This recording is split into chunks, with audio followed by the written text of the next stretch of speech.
আসসালামু আলাইকুম। ক্লাস 7 আগের ক্লাসে আমরা জল দূষণ নিয়ে আলোচনা করেছিলাম, তাই তো?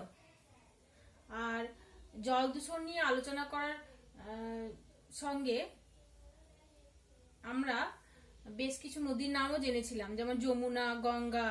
এর আগেও আমরা নদীর নাম শুনেছি। তার মানে নদী কথাটার সঙ্গে আমরা অল্প হলেও পরিচিত, তাই তো? আর আবার অনেকেই আমরা নদী দেখেওছি, নিজের চোখে নদী দেখেছি।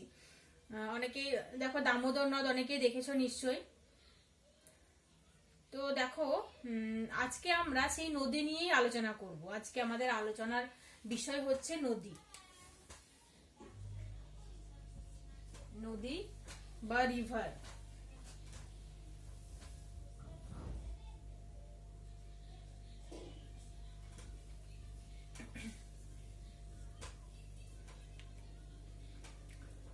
তো আমি যখন অনেক ছোট ছিলাম, তখন যখন প্রথম নদী দেখেছিলাম, তখন নদী দেখে আমি অনেক কিছু চিন্তা করেছিলাম যে এই নদী কোত্থেকে আসছে, কি করে বা এর সৃষ্টি হয়েছে, এরকম আমার মনে হয়েছিল। আর এত জল কি করে এই নদীর মধ্যে? তো তোমাদের মনেও নিশ্চয়ই এরকম প্রশ্ন আসে যে নদীতে এত জল কি করে, তারপরে এই নদী কোথা থেকে আসছে, মানে কত দূর থেকে আসছে।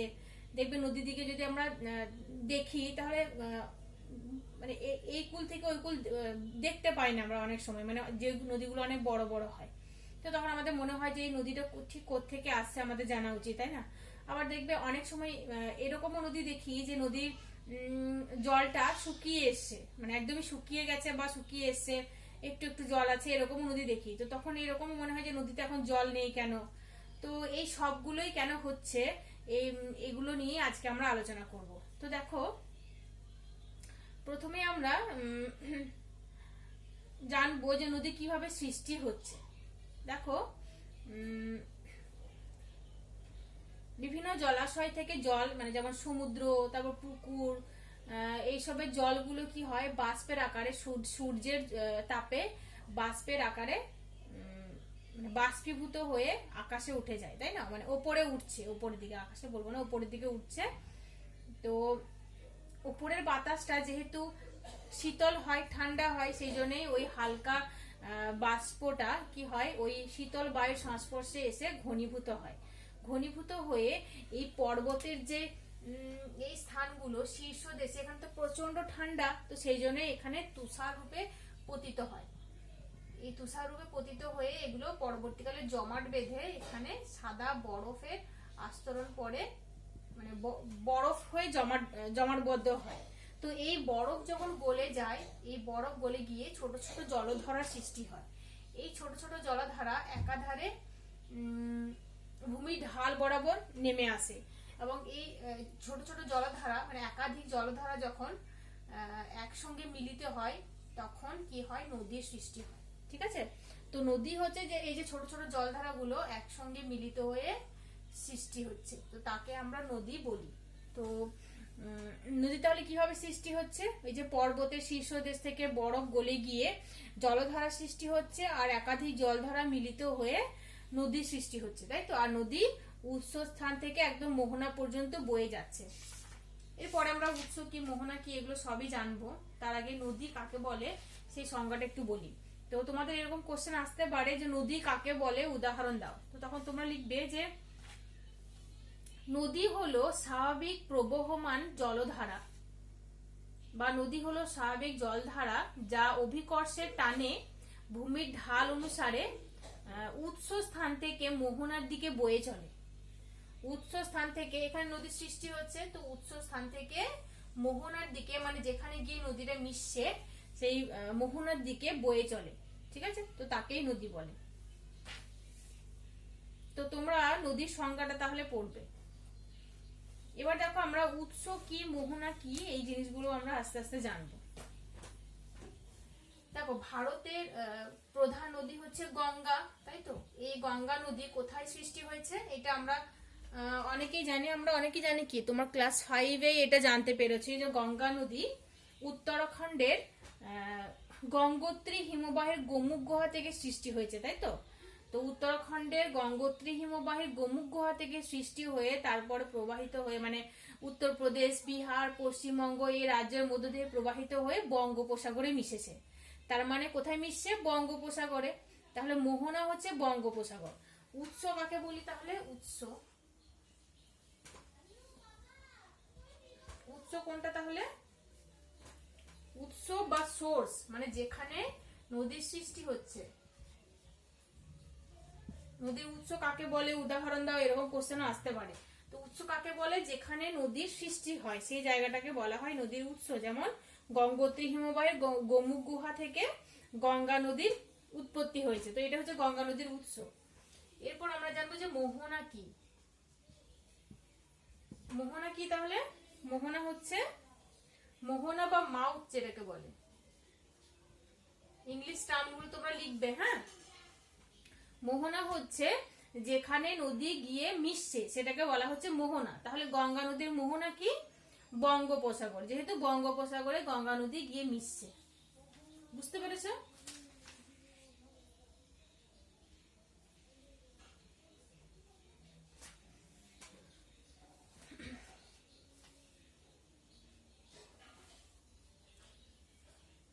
এরপর দেখো এই নদীর উৎস থেকে মোহনা পর্যন্ত নদীর যে এতটা দূরত্ব যাচ্ছে এটাকে বলা হয় নদীর দৈর্ঘ্য। মানে উৎস থেকে মোহনা পর্যন্ত যতটা প্রবাহিত হচ্ছে এটা হচ্ছে সেই নদীর দৈর্ঘ্য। তো সেই দৈর্ঘ্য অনুযায়ী পৃথিবীর দীর্ঘতম মানে সব থেকে বড় নদী হচ্ছে নীল নদ। কোন নদ? নীল নদ। মানে এটা হচ্ছে দীর্ঘতম নদী। পৃথিবীর দীর্ঘতম নদী হচ্ছে নীল নদ।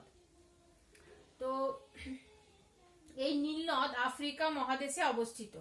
তো তোমাদের এরকম কোশ্চেন আসতে পারে যে পৃথিবীর দীর্ঘতম নদীর নাম কি, বা পৃথিবীর দীর্ঘতম নদী কোন মহাদেশে অবস্থিত। তো তখন তোমরা লিখবে যে পৃথিবীর দীর্ঘতম নদী হচ্ছে নীল নদ, এটি আফ্রিকা মহাদেশে অবস্থিত। এর দৈর্ঘ্য কত? এর দৈর্ঘ্য হচ্ছে 6650 কিলোমিটার। তার মানে বুঝতে পারছো কতটা দীর্ঘ, কতটা লম্বা। এরপরে নীল নদের পরে হচ্ছে আমাজন।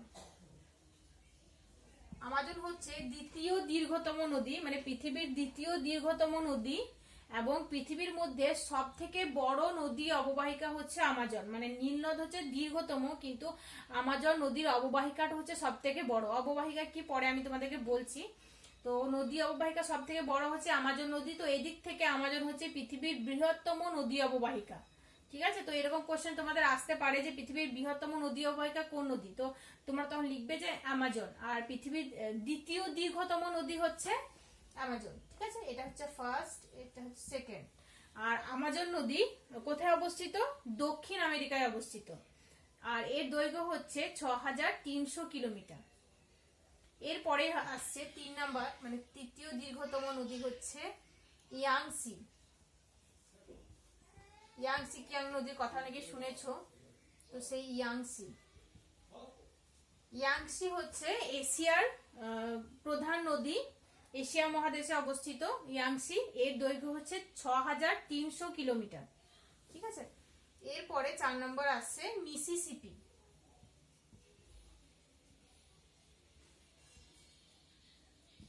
বিভিন্ন দেশের প্রধান নদীগুলো সম্পর্কে আমি বলছি। তোমাদের বইয়ে, টেক্সট বইয়ে এরকম একটা ছক আছে দেখবে, তো সেই ছকটা তোমরা ভালো করে পড়বে। মিসিসিপি মানে মিসৌরিও একটা নদী রয়েছে। মিসিসিপি নদীটি উত্তর আমেরিকা মহাদেশে অবস্থিত। ঠিক আছে? আর এর দৈর্ঘ্য হচ্ছে 4090 কিলোমিটার। মিসিসিপি নদীর দৈর্ঘ্য হচ্ছে 4000 কিলোমিটার। এরপরে আসছে মিসৌরি।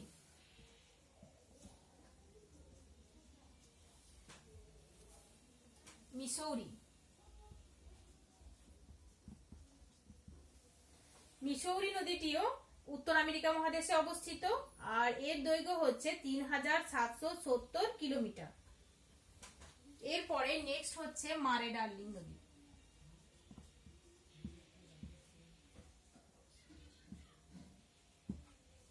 মারে ডার্লিং নদী, এই নদীটি ওশিয়ানিয়া মহাদেশে অবস্থিত। মারে ডার্লিং নদীটি, আর এর দৈর্ঘ্য 3375 কিলোমিটার। এরপর আসছে ভলগা, এখানে লিখছি। ভলগা। এই ভলগা নদীটি ইউরোপ মহাদেশে অবস্থিত, আর এই নদীর দৈর্ঘ্য হচ্ছে 3700 কিলোমিটার। ঠিক আছে, তো দৈর্ঘ্য অনুযায়ী প্রথম থেকে 7টা নদীর নাম আমি বললাম, এগুলো তোমরা ভালো করে পড়বে, আর কোনটি কোন মহাদেশে অবস্থিত সেটা ভালো করে পড়বে, আর দৈর্ঘ্যটাও পড়বে। ঠিক আছে, এরপরে এই নদী সম্পর্কে ছোট ছোট বেশ কিছু শব্দ রয়েছে, সেই শব্দগুলো সম্পর্কে আমি তোমাদেরকে বলবো। এখন দেখো, প্রথমেই বলা হচ্ছে যে ধারণ অববাহিকা। তো ধারণ অববাহিকাটা কি?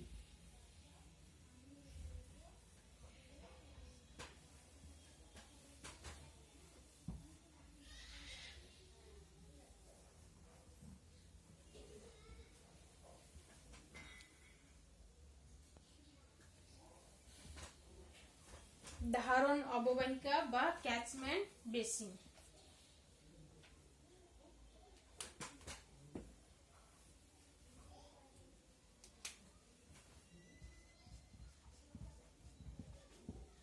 নদী সম্পর্কে জানতে গেলে আমাদেরকে এগুলো অবশ্যই জানতে হবে।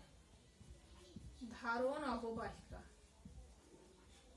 বা ক্যাচমেন্ট বেসিন।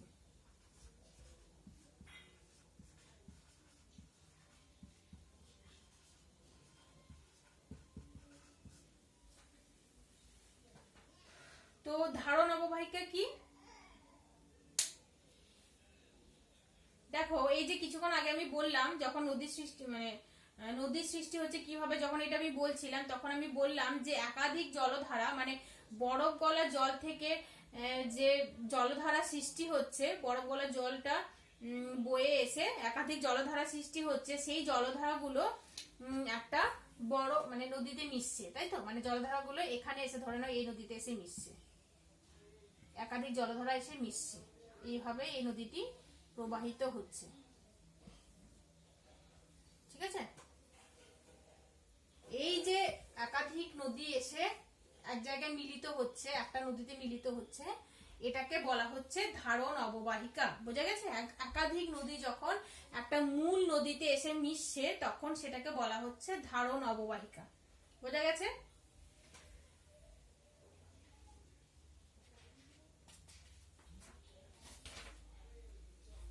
এরপরে দেখো, এই যে একাধিক জলধারা মানে একাধিক নদী এসে একটা মূল নদীতে মিশছে, যেমন ধরো গঙ্গা নদী। গঙ্গা নদীতে কি হয়? গোমতী, ঘরঘরা, যমুনা, কোশি, গন্ডক, এইসব নদীগুলো গঙ্গা নদীতে এসে মিশছে।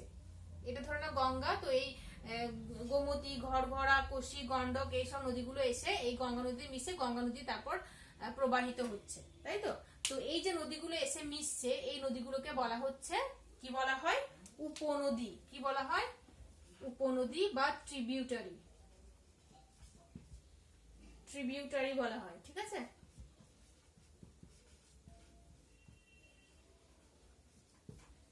একাধিক দেখো জলধারা এসে একটা নদীতে মিলিত হচ্ছে, এই উপত্যকাটাকে বা এই অঞ্চলটাকে বলা হচ্ছে ধারণ অববাহিকা। ঠিক আছে, আর এই যে নদীগুলো, একাধিক নদীগুলো একটা মূল নদীতে এসে মিশছে, এটাকে বলা হচ্ছে, এই নদীগুলোকে বলা হচ্ছে উপনদী।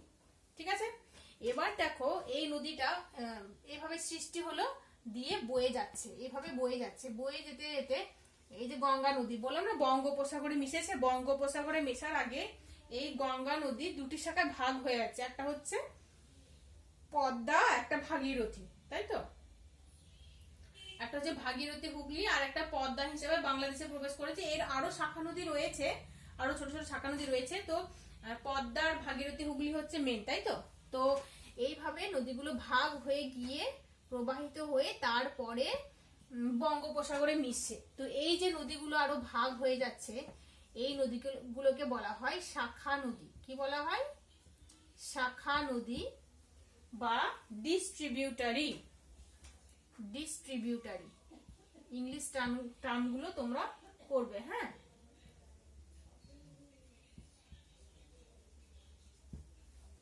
এগুলো হচ্ছে শাখা নদী, এগুলো হচ্ছে উপনদী। তো শাখা নদী কাকে বলে, উপনদী কাকে বলে, এরকম কোশ্চেন তোমাদের আসতে পারে, তো এটা তোমরা পড়বে ভালো করে। ঠিক আছে, তো উপনদী কাকে বলে? দেখো, উৎস থেকে সৃষ্টি হয়ে কোনো নদী যখন অন্য কোনো নদীতে এসে মেশে, তখন তাকে ওই নদীটার মানে প্রধান উপনদীটার উপনদী বলে বা ট্রিবিউটারি বলে। যেমন উদাহরণ তোমাদের জিজ্ঞেস করা হবে যে উপনদী মানে গঙ্গার দুটি উপনদীর নাম লেখো, তো তখন তোমরা কি লিখবে? যমুনা, ঘরঘরা, গোমতী, গন্ডক, কোশি, এগুলো এগুলো হচ্ছে উপনদী। যমুনা, কোশি, গন্ডক, ঘরঘরা, এগুলো। আর শাখা নদী কোনগুলো? মূল নদী থেকে যে সমস্ত নদী শাখার মতো বেরিয়ে গিয়ে অন্য কোথাও গিয়ে মেশে তাদেরকে শাখা নদী বলে বা ডিস্ট্রিবিউটারি বলে, যেমন ভাগীরথী, হুগলি। তো ডিস্ট্রিবিউটারি উদাহরণ হচ্ছে ভাগীরথী, হুগলি।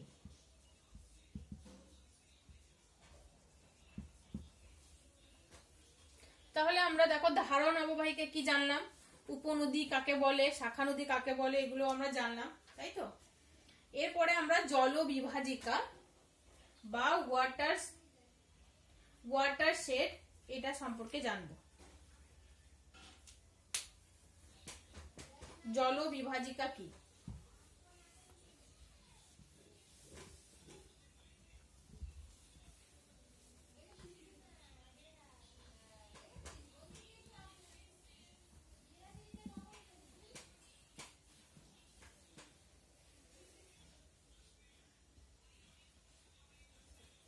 এই যে তোমরা এটা দেখতে পাচ্ছ,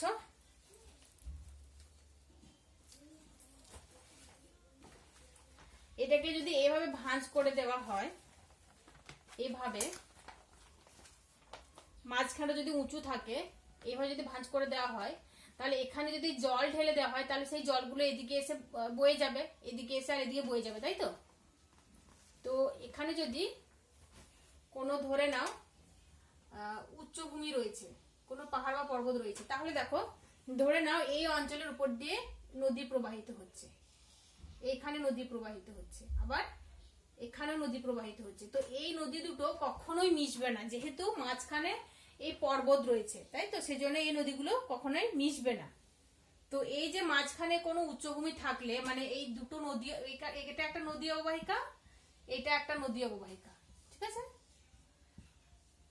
তো দুটো নদী অববাহিকাকে যখন একটা উচ্চভূমি পৃথক করছে, সেই মাঝখানের যে উচ্চভূমিটাকে সেটাকে বলা হচ্ছে জল বিভাজিকা বা ওয়াটারশেড।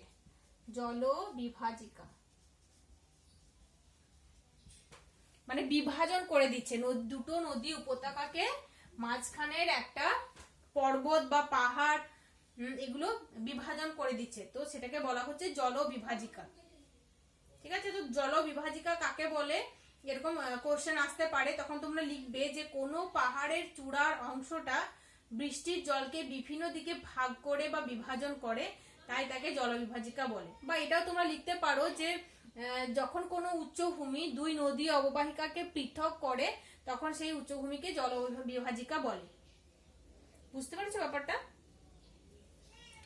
তো এই পাহাড়টা যদি আমি এইভাবে আঁকি তাহলে তোমরা দেখো বুঝতে পারবে অনেকটা।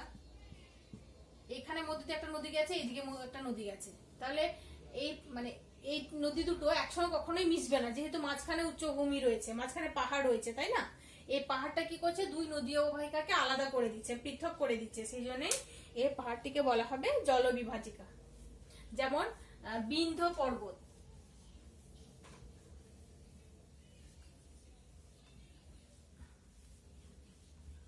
বিন্ধ্য পর্বত দেখো উত্তর ভারতের আর দক্ষিণ ভারতের নদ নদীগুলোকে আলাদা করেছে। সাতপুরা পর্বত, আরাবল্লী পর্বত, এগুলো নদী মানে একাধিক নদী অববাহিকাকে পৃথক করে দিয়েছে। তো জল বিভাজিকার সংজ্ঞাটা তোমরা করবে।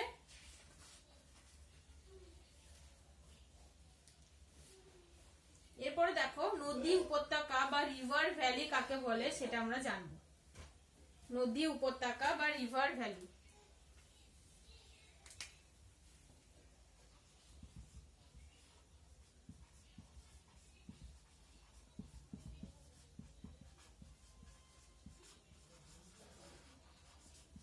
River valley, VALLEY valley. তো নদী উপত্যকা কি? দেখো নদী ধরে নাও এই অঞ্চলে সৃষ্টি হলো, ঠিক আছে, এই অঞ্চলে সৃষ্টি হলো, নদীর সৃষ্টি হয়ে একদম এখানে মিশে বঙ্গোপসাগরে মোহনা পর্যন্ত, এটা মোহনা, ঠিক আছে। তো নদীর উৎস থেকে মোহনা পর্যন্ত যে খাতের মধ্য দিয়ে নদী প্রবাহিত হচ্ছে তাকে বলা হচ্ছে নদীর উপত্যকা বা রিভার ভ্যালি। যে খাতের মধ্য দিয়ে প্রবাহিত হচ্ছে সেটাকে বলা হচ্ছে রিভার ভ্যালি, মানে উৎস থেকে মোহনা পর্যন্ত। ঠিক আছে, মানে এই অঞ্চলে সৃষ্টি হচ্ছে, এখানে মোহনা, এখানে মিশছে, তো এটাকে বলা হচ্ছে রিভার ভ্যালি। এরপর জানবো যে নদী উপত্যকা কি। নদী উপত্যকা বা রিভার বেসিন।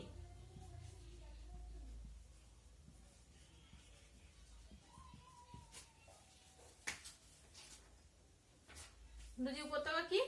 নদী উপত্যকা হচ্ছে, এই যে দেখো নদী সৃষ্টি হচ্ছে, এখানে রয়েছে উপনদী, তাই তো, উপনদী, এটা হচ্ছে মূল নদী, তারপর এখানে হচ্ছে শাখা নদী, মোহনার কাছে শাখা নদী। এই যে পুরো যে অঞ্চলটা, এই পুরো অঞ্চলটাকে বলা হবে নদী উপত্যকা। বোঝা গেছে? নদীর উপনদী, তারপর মূল নদী, তারপর যে অঞ্চলের উপর দিয়ে প্রবাহিত হচ্ছে, তারপর শাখা নদী, এই পুরো যে অঞ্চলটা সেটাকে বলা হবে নদী অববাহিকা বা রিভার বেসিন, রিভার বেসিন। ঠিক আছে, বুঝতে পেরেছো? তাহলে নদী উপত্যকা কি আর নদী অববাহিকা কি? সরি, এটা উপত্যকা লিখেছি ভুল করে, এটা উপত্যকা হবে না, এটা হবে নদী অববাহিকা। নদী উপত্যকা হচ্ছে যে এই যে উৎস থেকে মোহনা পর্যন্ত যে খাতের মধ্য দিয়ে নদী প্রবাহিত হচ্ছে, মানে এখানে উচ্চভূমি আসছে, তারপরে এখানে মানে এখানে বেশি খাড়া ঢালু ঢালু ভূমি, এখানে সমতল, তাই তো। তো এই যে যে খাতের মধ্য দিয়ে প্রবাহিত হচ্ছে সেটা হচ্ছে নদী উপত্যকা। আর নদী অববাহিকা কোনটা? অববাহিকা হচ্ছে যে উপনদী এসে মিশছে, এখানে আরো অনেক নদী রয়েছে, মূল নদী, আর এখানে হচ্ছে শাখা নদী। তো এই যে পুরো যে অঞ্চলটা, এটাকে বলা হচ্ছে নদী অববাহিকা বা রিভার বেসিন। ঠিক আছে, তো নদী উপত্যকা আলাদা, নদী অববাহিকা আলাদা।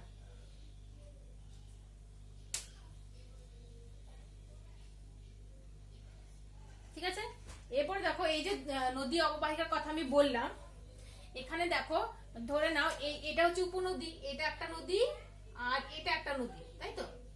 আবার দেখো এখানে শাখা নদী আছে, এটা একটা নদী, এটা একটা নদী। তো এই দুই নদীর মাঝখানে যে উর্বর ভূমি, দুটো নদীর মাঝখানে যে উর্বর ভূমিটা, সেটাকে বলা হয় দোআব। কি বলা হয়? দোআব। দুটো নদীর মাঝখানে যে উর্বর ভূমি, সেটাকে বলা হয় দোআব। দোআব কথাটা হচ্ছে পার্সি শব্দ, দোআব, দো যুক্ত আব, দো মানে হচ্ছে দুই, আব হচ্ছে জল বা নদী। তো দুই নদীর মাঝখানের যে উর্বর ভূমি, সেটাকে বলা হয় দোআব। যেমন গঙ্গা ও যমুনা নদীর দোআব, এখানে গঙ্গা এবং যমুনা এখানে রয়েছে, গঙ্গা ও যমুনা নদীর মাঝখানে যে অঞ্চল সেটা হচ্ছে দোআব। আর গঙ্গা যমুনা নদীর দোআবের যে অংশ, সেখানে আগ্রা, এলাহাবাদ এইসব শহর তৈরি হয়েছে, তাই তো। ঠিক আছে, এবার দেখো নদী প্রবাহের ধরন অনুসারে নদীকে আবার দুই ভাগে ভাগ করা হয়। এমন অনেক নদী আছে যে নদীগুলো একটা দেশের সৃষ্টি হয়েছে, মানে কোনো একটা দেশের নদী সাধারণত কোনো পাহাড়, কোনো উচ্চভূমি, কোনো পর্বত এসবেই সৃষ্টি হয়ে থাকে। তো কোনো একটা নদী যে দেশে সৃষ্টি হয়েছে, মানে যে দেশে উৎস, সেই দেশে আবার মোহনা, মানে একটা দেশের মধ্যে সৃষ্টি হয়ে সেই দেশের কোনো একটা হ্রদ বা জলাশয় বা কি বলবো, হ্রদে বা জলাশয়ে মিশছে, তো সেই নদীকে বলা হচ্ছে অন্তর্বাহিনী নদী।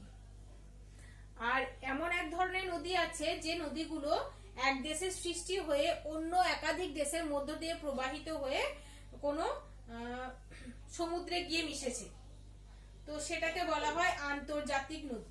মানে একাধিক দেশের মধ্য দিয়ে প্রবাহিত হয় যে নদী, তাকে আন্তর্জাতিক নদী বলে। আর যে নদী কোনো একটা দেশের মধ্য দিয়ে প্রবাহিত হয়, একটা দেশের মধ্যে উৎপত্তি হয়ে সেই দেশে প্রবাহিত হয়, সেটাকে বলা হয় অন্তর্বাহিনী নদী।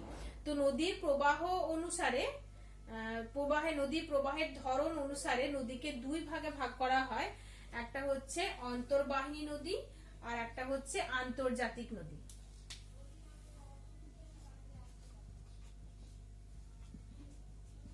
অন্তর্বাহিনী নদী আর একটা হচ্ছে ইনল্যান্ড রিভারও বলা হয় এটাকে, ইনল্যান্ড রিভার। আর একটা হচ্ছে আন্তর্জাতিক নদী।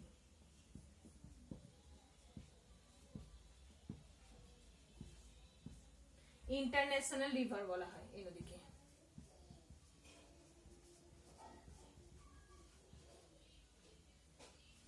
ইন্টারন্যাশনাল রিভার, ঠিক আছে, এখানে আইটা রয়েছে।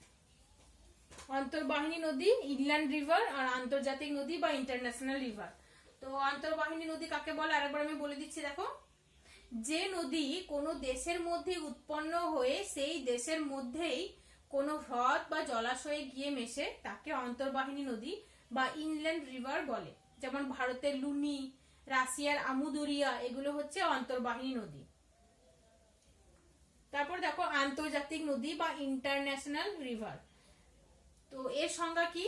যে নদী একাধিক দেশের মধ্য দিয়ে প্রবাহিত হয় তাকে আন্তর্জাতিক নদী বলে। যেমন সিন্ধু, ব্রহ্মপুত্র, তারপর ইউরোপের রাইন, দানিউব, এগুলো হচ্ছে আন্তর্জাতিক নদী। সিন্ধু নদী দেখো পাকিস্তান এবং ভারত দুই দেশের মধ্য দিয়ে প্রবাহিত হয়েছে, তাই তো। ব্রহ্মপুত্র চীন এবং ভারতের মধ্যে প্রবাহিত হয়েছে। তো এগুলো হচ্ছে আন্তর্জাতিক নদী। বুঝতে পেরেছ?